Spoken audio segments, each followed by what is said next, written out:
Standing by the edge of a sun-bleached, dusty road, the arrival of a heavy concrete truck feels less like a vehicle passing and more like a localized weather event.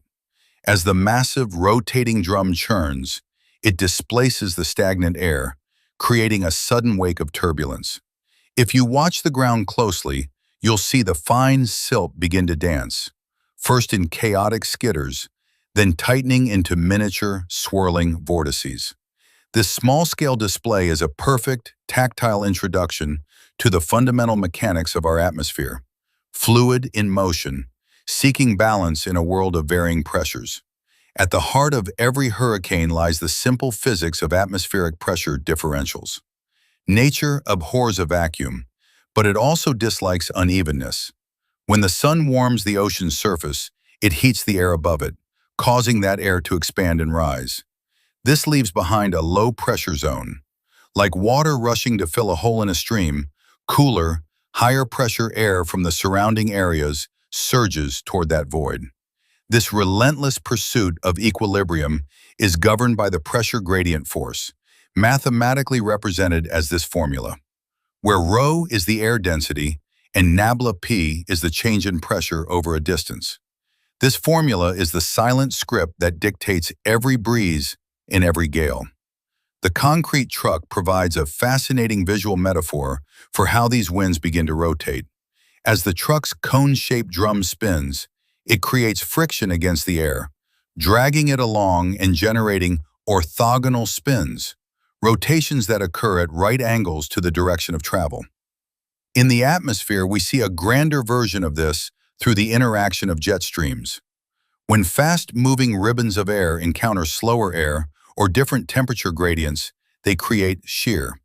This friction causes the air to begin rolling horizontally, like a pencil being rolled between two palms, setting the stage for more complex, powerful rotations. To understand how that horizontal rolling becomes a vertical pillar of force, we look to the structure of the storm itself.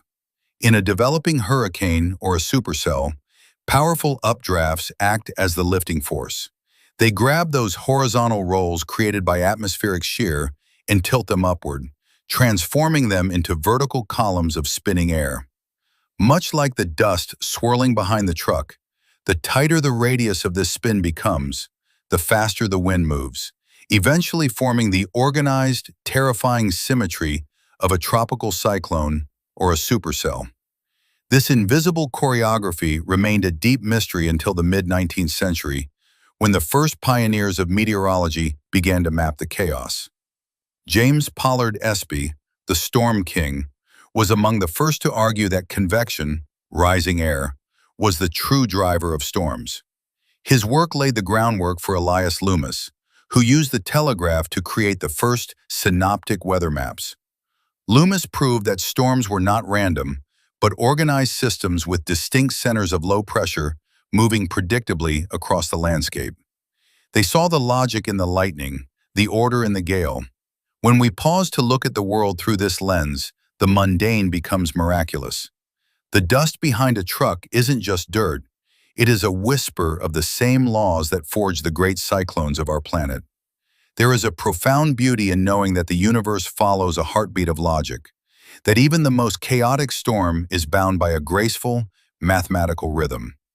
To understand physics is to realize we are never truly lost in the wind. We are part of a grand, interconnected dance of energy and light. It reminds us that there is a deep, comforting stability beneath the surface of our restless world, waiting for us to simply stop and notice.